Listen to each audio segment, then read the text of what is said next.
Pollution हो, चाहे खाने में कोई ऐसा इरिटेंट हो जो बॉडी बर्दाश्त नहीं कर रही है, उससे हम एलर्जी कहते हैं। ये किस एज ग्रुप में सबसे ज़्यादा देखा जाता है आपको, और क्या ये कहें कि दिल्ली सही में बहुत ज़्यादा जहरीला हो चुका है? मॉडर्नाइजेशन से एलर्जी के इंसिडेंट्स और बढ़ गए हैं। बंद कमरे हैं, एयर कंडीशनिंग है, ड्राइनेस होती है बहुत ज्यादा। एक टेस्ट होता है प्रिक टेस्ट, जिससे कई तरीके के एलर्जी के बारे में पता चलता है। कुत्ते की, बिल्ली की जो सलाइवा होती है वो भी एलर्जेनिक होती है। जो उनके बाल, रुआ होता है, डेंडर जिसे बोलते हैं, वो भी एलर्जेनिक होता है। एलर्जी है, क्या ये खतरनाक, इतनी खतरनाक हो सकती है कि इससे जान चली जाए? ऐसा बदलते मौसम में छींक आना, स्किन पे रैशेस हो जाना, लगातार चेस्ट में कंजेशन होना, छींक खांसते रहना, ये ना सिर्फ आपका बदलते मौसम की वजह से नहीं हो रहा, ये एक एलर्जी भी हो सकती है जो किसी खाने से, पॉल्यूशन से, पॉलिनेशन से, किसी भी चीज से हो सकती है। इसके लिए आज हम आए हैं सर गंगाराम हॉस्पिटल और हमारे साथ हैं सीनियर कंसल्टेंट बॉबी भलोत्रा सर, जो हमें बताएंगे कि कितनों को कैसी कैसी एलर्जी होती है। सर बहुत बहुत स्वागत है आपका हमारे शो में। एलर्जी क्या है और ये कैसे पहचाने कि ये एलर्जी हमें है? एलर्जी एक तरह की डिसऑर्डर है जिसमें जो एक्सटर्नल एटमॉस्फेयर है उसमें कुछ ऐसी चीजें हैं जो शरीर पे अगर टच करती हैं, जैसे परागकण हो गए, पॉल्यूटेंट्स हो गए, डस्ट हो गया, डीजल के फ्यूम्स हो गए, तो अगर वो स्किन पे टच करेंगे तो बॉडी एबनॉर्मल रिस्पॉन्स दिखाएगी। बॉडी उनको रिजेक्ट करने की कोशिश करेगी और जहाँ जहाँ वो टच होंगे वहाँ पर इन्फ्लामेशन करेगी। इन्फ्लामेशन होते ही उन्हीं जगहों पे लाल रंग के रैशेज आने शुरू हो जाएंगे और जो इन्फ्लामेशन है उसकी वजह से सूजन, खारिश और कई बार एक्सट्रीम एलर्जीज जिसे हम हे फीवर बोलते हैं, बहुत ज़्यादा एक्सपोजर हो जाए, जैसे खेती के बाद बहुत सारा भूसा इकट्ठा है और उस जगह पे आदमी जाता है और उन कणों से उसको अगर एलर्जी होती है तो इवन फीवर तक आ सकता है। तो एलर्जी एक abnormal response of the body है टू एक्सटर्नल एंटीजेंस, और ये स्किन में, आईज में लाली, पानी बहना, नाक बंद हो जाना, छींके आना, जुकाम हो जाना, साइनस हो जाना, आगे जाके चेस्ट में अस्थमा तक एलर्जी से होता है। एलर्जी खाने पीने की चीज़ों से भी होती है और खाने पीने की चीज़ों से जो एलर्जी होती है इससे इंटेस्टाइन में इस तरह की इन्फ्लेमेशन आती है।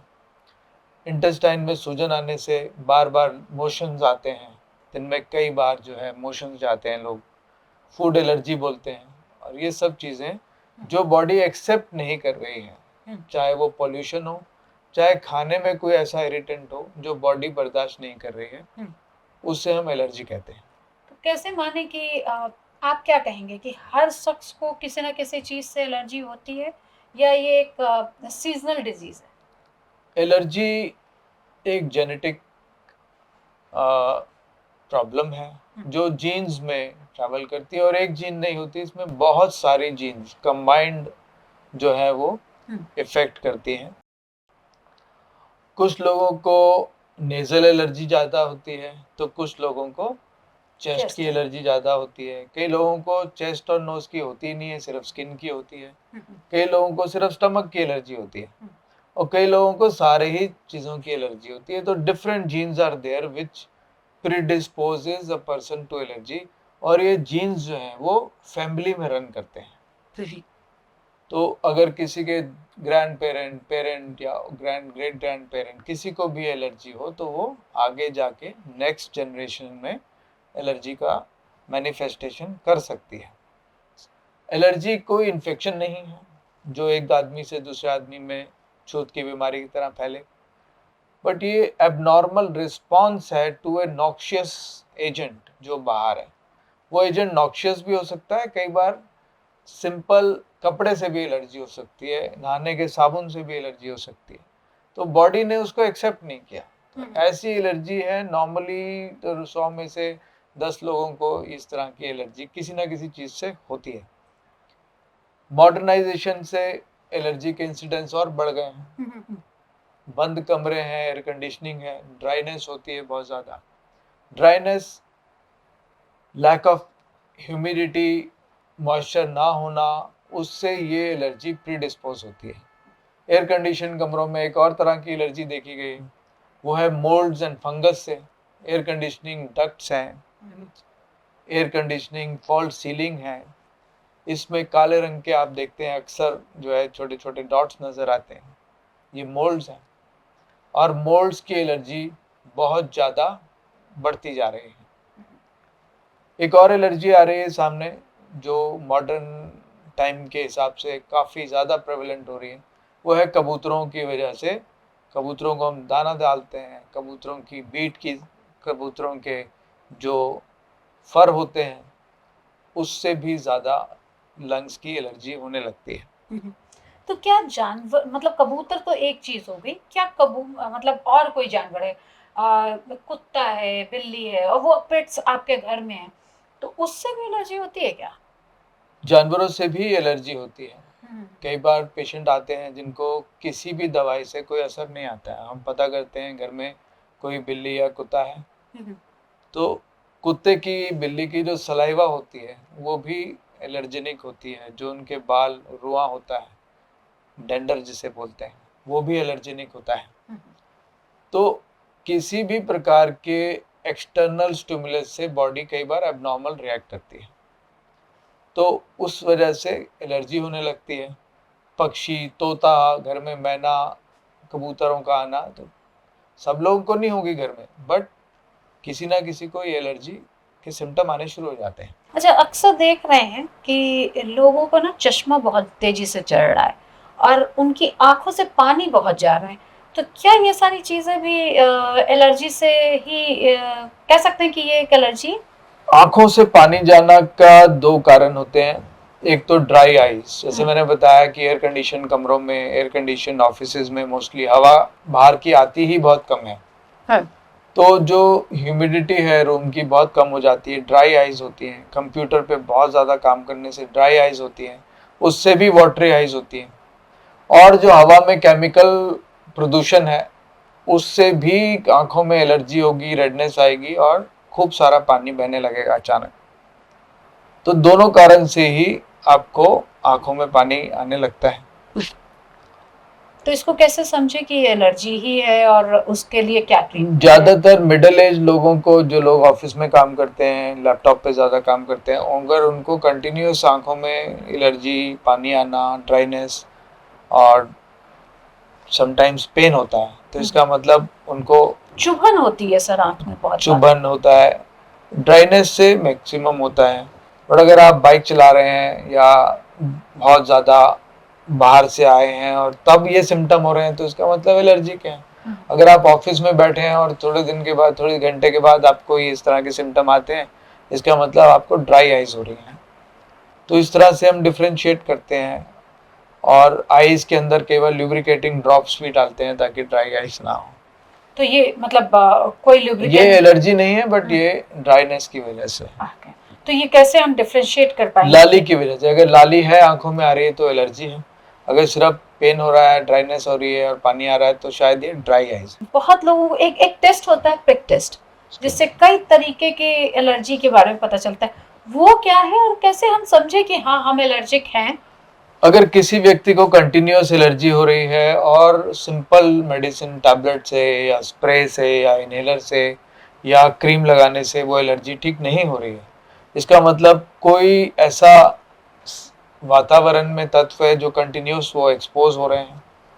तो एक स्किन प्रिक टेस्ट होता है जिसमें हम एलर्जेंस जो है उसी इलाके के हिसाब से, उस इलाके के जो वनस्पति है, पेड़ हैं, और जो जिन चीज़ों से वो पेशेंट एक्सपोज रहता है, जैसे पिजन ड्रॉपिंग्स हो गई या वो विलेजर है, तो उस हिसाब से हम डिसाइड करते हैं। तकरीबन 80 के करीब हम एंटीजेंस को सिलेक्ट करते हैं out of A list of around 200 antigens, और पेशेंट स्पेसिफिक एंटीजन की लिस्ट जो है वो बनाते हैं। उस एंटीजन की ड्रॉप्स को हम उसके स्किन पे पूरा नंबरिंग करके प्रॉपरली लगाते हैं।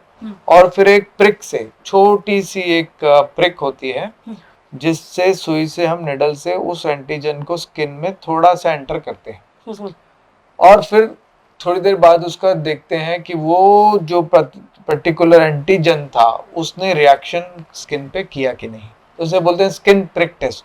काफी सेफ टेस्ट है और इससे आप शॉर्ट लिस्ट कर सकते हैं कि मुझे इस चीज से एलर्जी है, तो या तो आप उसको इग्नोर करेंगे, और अगर स्किन प्रिक टेस्ट में 2 या 3 तक अगर कोई एंटीजन बनते हैं तो उसके वैक्सीन भी अवेलेबल हैं, जो जीभ के नीचे रखने से लगातार कुछ दिन लेंगे तो फिर वो बॉडी की इम्यूनिटी बढ़ा देता है। जैसे कि स्नेक चार्मर्स होते हैं, तो वो छोटे छोटे डोज स्नेक की बाइट्स की लेते रहते हैं और बड़ी कभी बाइट होती है तो उनकी जान को खतरा नहीं होता। इस तरह से बॉडी को हम डिसेंसिटाइज कर देते हैं टुवर्ड्स एलर्जी। तो ये जो एलर्जी है, क्या ये खतरनाक, इतनी खतरनाक हो सकती है कि इससे जान चली जाए, ऐसा कुछ? कुछ केसेस ऐसे होते हैं जिसमें स्पेशली जो रेस्पिरेटरी एलर्जी है वो अगर इग्नोर्ड रहे और पेशेंट उसको साधारण खांसी समझता रहे और अचानक जो है कभी ज्यादा हो जाए तो जानलेवा भी हो सकती है, बिकॉज लंग स्पैज्म में चले जाते हैं।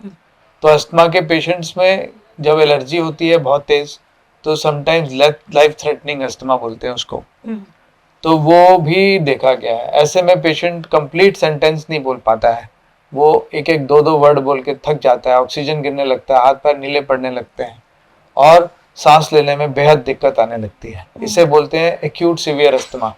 ऐसे पेशेंट्स को तुरंत ही जो है वो हॉस्पिटल जाना चाहिए। तो शरीर को हेल्दी रखने के लिए आप क्या सजेस्ट करेंगे? सबसे अच्छी चीज है वॉकिंग एंड योगा। हमारे देश में योगा मेडिटेशन का बहुत ही प्राचीन एक परंपरा चली आ रही है और हमारे देश के जितने भी लीडर्स भी हैं वो भी प्रमोट करते हैं योगा, और मैं भी प्रमोट करता हूँ yoga, meditation and hygienic home food. अगर आप ये खाएंगे आप एंटी एलर्जिन तरह से एक तरह से डेवलप कर रहे हैं और एलर्जीज उतनी ही कम होंगी। जितना आर्टिफिशियल फूड खाएंगे, जितना लेट उठेंगे, जितना देर से सोएंगे, वो बॉडी की क्लॉक मैच नहीं करेगा। You become susceptible to the outside allergies.